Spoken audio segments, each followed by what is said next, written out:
Hello friends, today I am going to discuss another very important topic of financial management, and the topic is working capital management.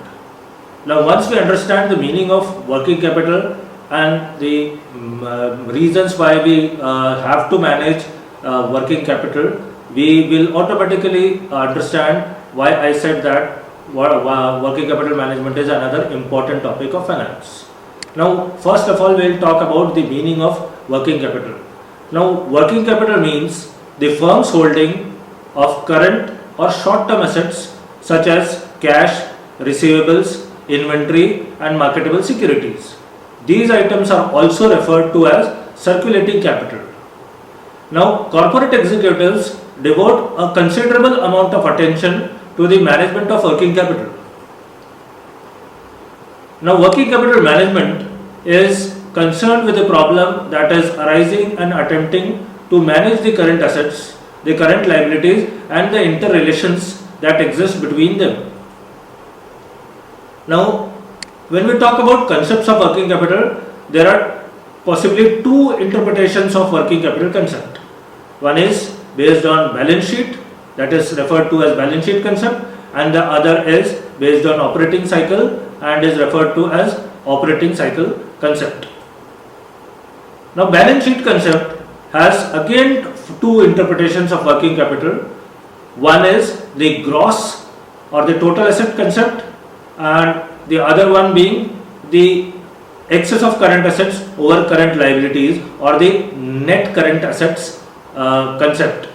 The earlier one is referred to as traditional approach to understanding working capital, and the net working capital approach is the modern approach of understanding working capital.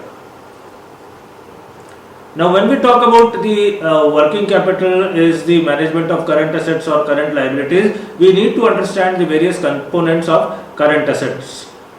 So current assets firstly refers to those assets which are in ordinary course of business can be or will be converted into cash within 1 year without undergoing or diminishing in value and without disrupting the operations of the firm. For example, cash, marketable security, account receivables and inventory are some of the examples of current assets. On the other hand, when we talk about current liabilities are those liabilities which are intended at their inception to be paid in the ordinary course of business within a period of 1 year out of the current assets or out of the earnings of the concern. The examples of current liabilities are accounts payable, bills payable, bank overdrafts and outstanding expenses. Now when it comes to classification of working capital based on different criteria, the two different criteria based on which working capital is classified into two categories is one based on the concept and the other being based on the time. When we talk about working capital being classified based on the concept, working capital is classified into two categories, the gross working capital concept and the net working capital concept. When we talk about classifying the working capital based on the time, then again it is further classified into two types, the permanent working capital or the fixed working capital and the other one being the temporary or the variable working capital concept. Now when we talk about gross working capital refers to the total investment of a firm in the current assets. Now current assets, as I have earlier also said, that current assets includes cash, inventory, debtors, these are the major components of current assets. When we talk about net working capital refers to the difference between current assets and current liabilities. Now current liabilities are again those claims of the outsiders which are expected to mature for payment within the accounting period and includes creditors, bills payables, outstanding expenses or short-term loans. The net working capital can be either positive or negative based on the difference between current or the size of the current assets and current liabilities. If the current assets are greater than current liabilities, then the net working capital will be a positive net working capital. If the current assets are less than the current liabilities, then the net working capital would be negative working capital, net working capital. Again, for further understanding, we will talk about the gross working capital concept, and the net working capital concept has different focus. The gross working capital focuses on optimization of investment in current assets and financing of the current assets, whereas the net working capital focuses on liquidity position of the firm. Mathematically, if I talk about, or just to review once again, gross working capital is the total firm's total investment in current assets. Net working capital is the difference between current assets and current liabilities, and the working capital management is the administration of the firm's current assets and current liabilities and the financing needs to support the current assets. Now, significance of working capital management. In a typical manufacturing firm, current assets exceed almost more than 50% of the total assets. The excessive level of the current assets or the working capital may lead to substandard return on investment. Current liabilities are the principal source of external financing for small firms and therefore requires continuous day-to-day managerial supervision and intervention. Working capital management affects the company's risk, return and share price perspective. Now, classification of working capital. As we have earlier discussed, that the components of working capital include the components of current assets and current liabilities, being the cash, marketable securities, receivables and inventories as the current assets, and payables and outstanding expenses as the current liabilities. When we talk about permanent working capital, a permanent working capital or a fixed working capital is the minimum level of current assets which is continuously required by the firm to carry out the business operations. That is referred to as permanent or fixed working capital. The requirement of permanent working capital is unaffected due to the change in the level of activity. On the other hand, when we talk about fluctuating or variable working capital, the extra working capital needed to support the changing production and sales activities of the firm is referred to as fluctuating or variable working capital. The requirement of this type of a working capital changes with the change in the level of activity of the business. Now, when we talk about the financing needs of any particular business, there is an approach called as hedging approach, wherein the fixed assets and the non-seasonal portion of the current assets are financed with the long-term debts and equity. Whereas when we talk about the seasonal needs are financed with short-term loans, which are normally sufficient cash flows. Now, here one important concept which we need to keep in mind is that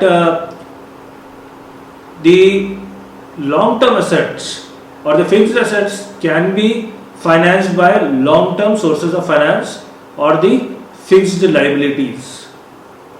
At the same time, after investing into long-term assets, if there is any surplus of long-term liabilities, that can be deployed for financing, that can be utilized for financing the short-term assets.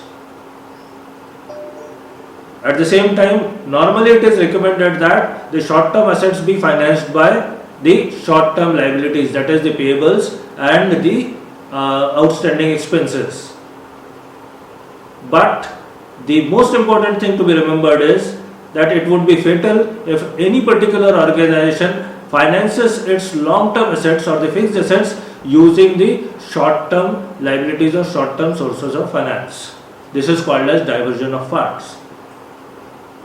Now, self-liquidating nature of short-term loans.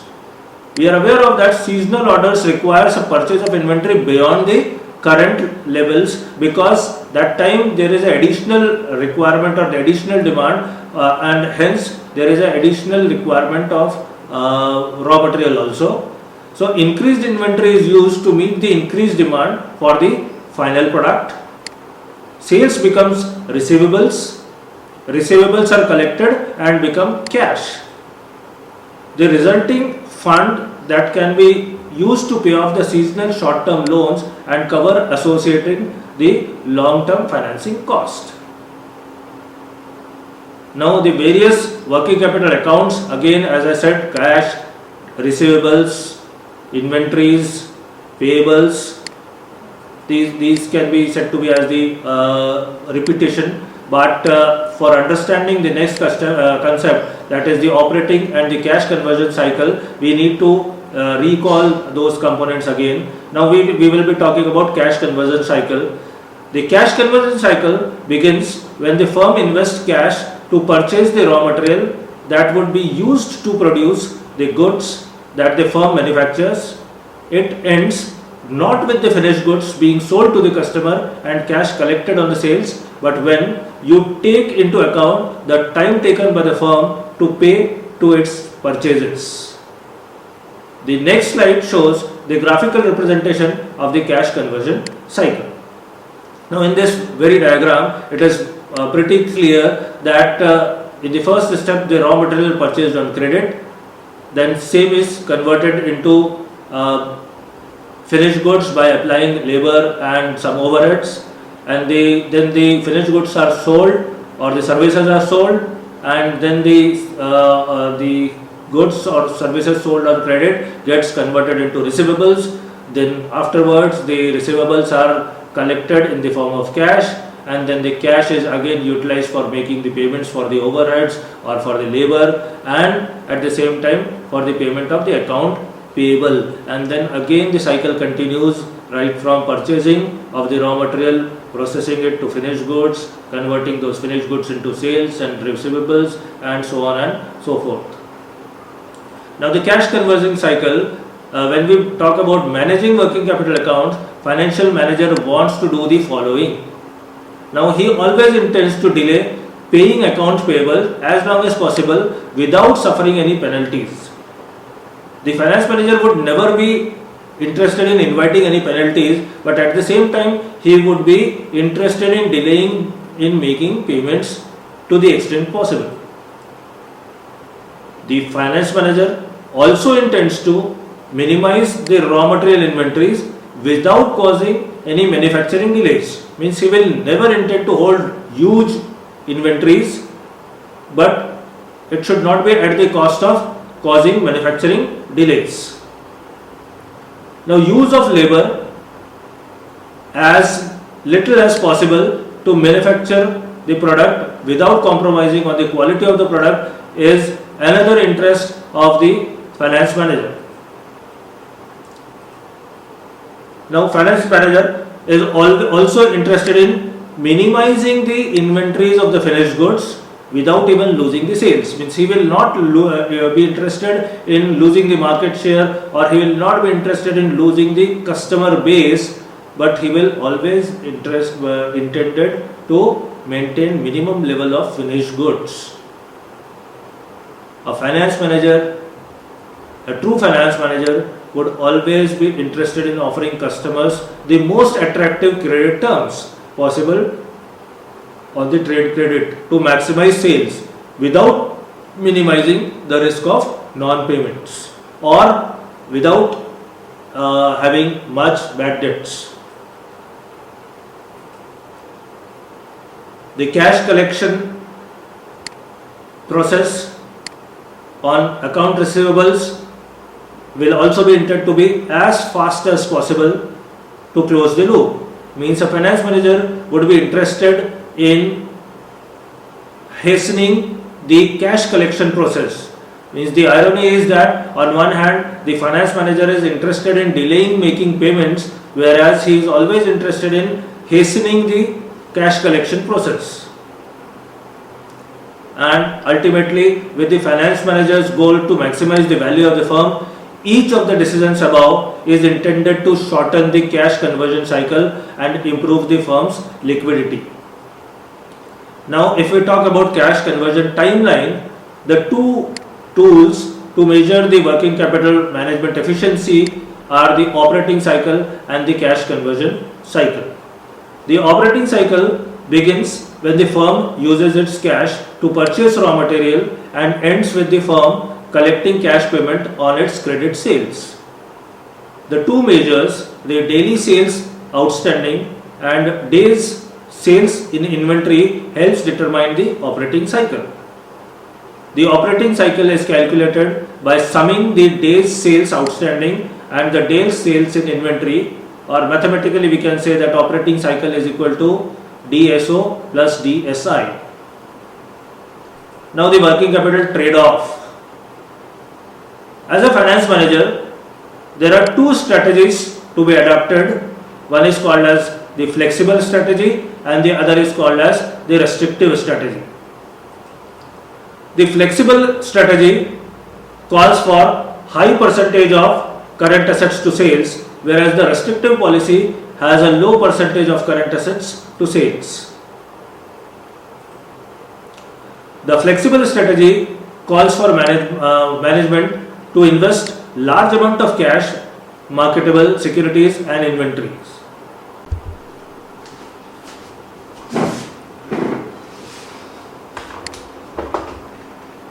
Now when we talk about working capital trade-off, the flexible strategy calls for management to invest large amount of cash, marketable securities and inventories. The strategy also promotes a liberal trade credit policy to the customers, which results in high level of account receivables and also may lead to high degree of bad debts. Now the flexible strategy is perceived to be a low risk and low return course of action for management to follow. The advantage of this policy is the large working capital balances the firm holds. The strategy's downside is the high carrying cost associated with owning higher level of inventories and providing liberal credit terms to its customers. The higher carrying cost results for two reasons. The investment in the low return current assets deprives the higher return that management could earn on the long term assets like plant and machinery. The higher amount of inventory results in higher warehousing and storage cost. The current assets are kept to a minimum in the restrictive strategy. The firm barely invests in cash and inventory and has tight terms of sales intended to curb credit sales and accounts receivables. The restrictive strategy is a high risk, high return alternative to the flexible strategy. The high risk comes in the form of shortage cost, which can either be financial or operating. The financial cost arise mainly from illiquidity, shortage of cash and a lack of marketable securities to sell for cash. If there are unpaid bills that are due, the firm will be forced to use expensive external emergency borrowings. If funding cannot be secured, default occurs on some current liability and the firm runs the risk of being forced into bankruptcy by creditors. Operating shortage cost results from lost production or sales. If the firm does not hold enough raw material in inventory, time may be wasted by a halt in production.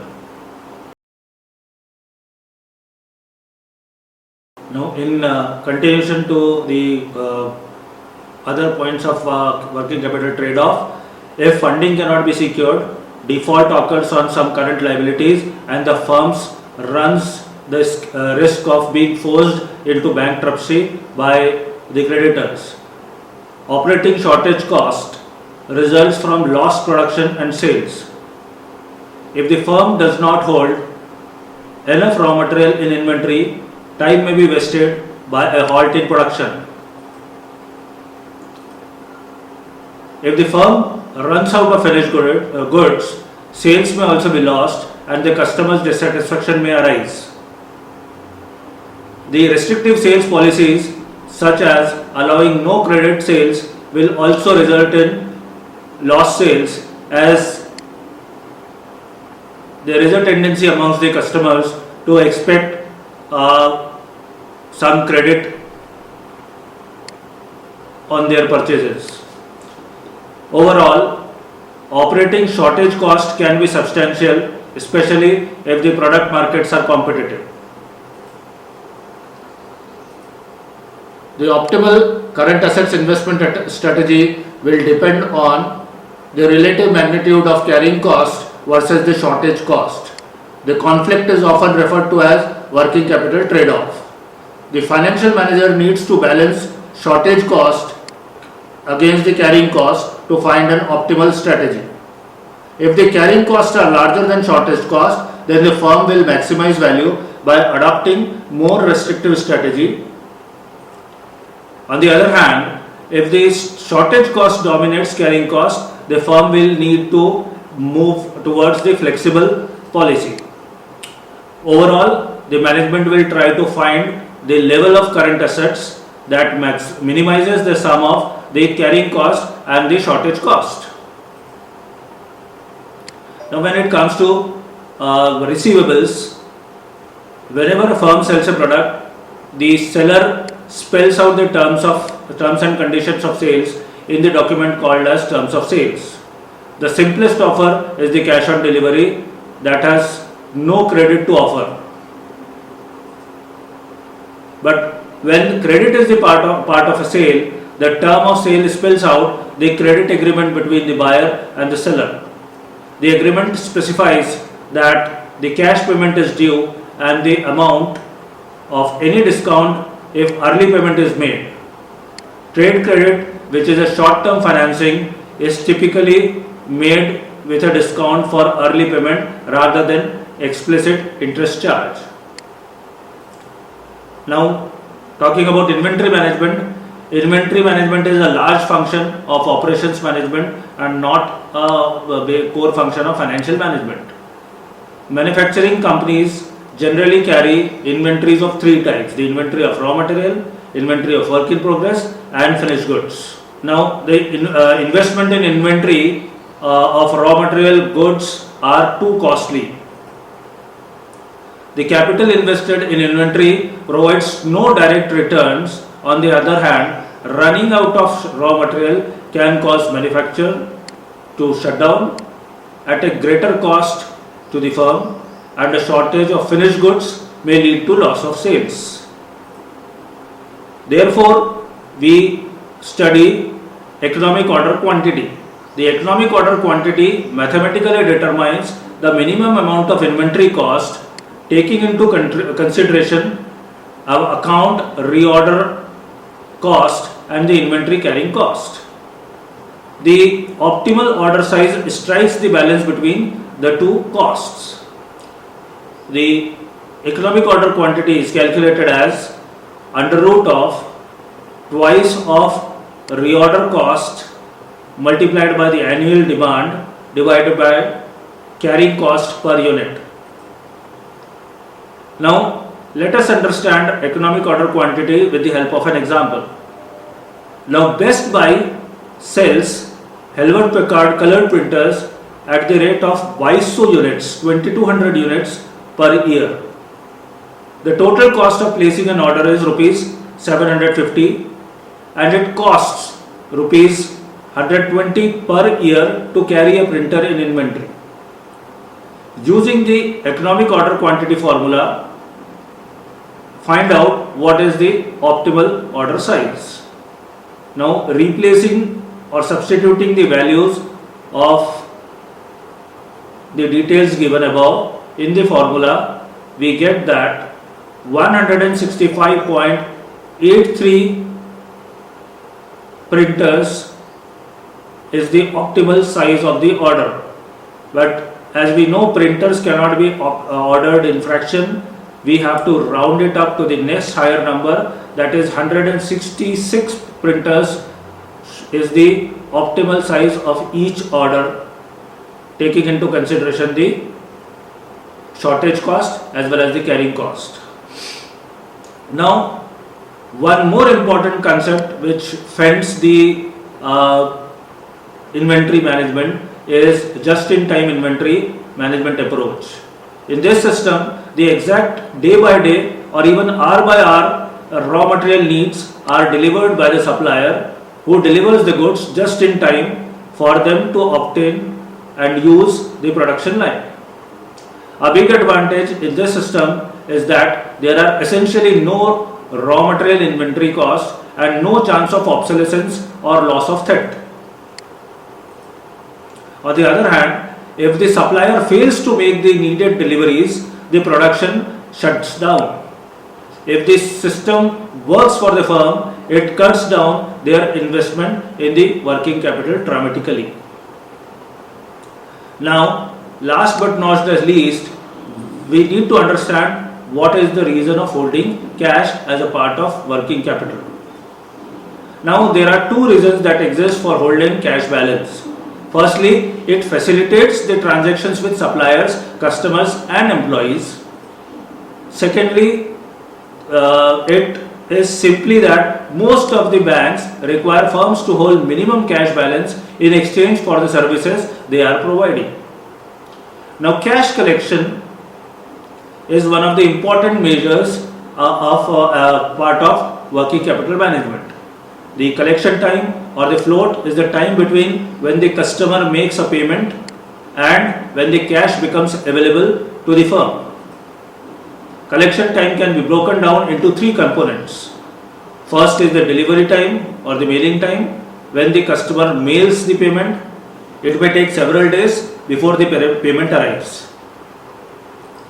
Secondly is the processing delay. Once the payment is received, it must be opened, examined, accounted for and deposited into the firm's bank. This is the part of the processing delay. And finally, there is a delay between the time of the deposit and the time the cash is available for withdrawal. Now, payment in cash at the point of sale reduces the collection time to zero. Payment by checks or credit cards at the point of sale eliminates the mailing time but not the processing time. Another increasing and popular means of reducing cash collection time is through the use of electronic fund transfers. Such payments reduce cash collection time in every phase. Firstly, the mailing time is eliminated. Secondly, the processing time is reduced or eliminated since no data entry is necessary. Finally, the electronic fund transfer typically has little or no delay in fund availability. Thank you, folks. That is all from my side on working capital management.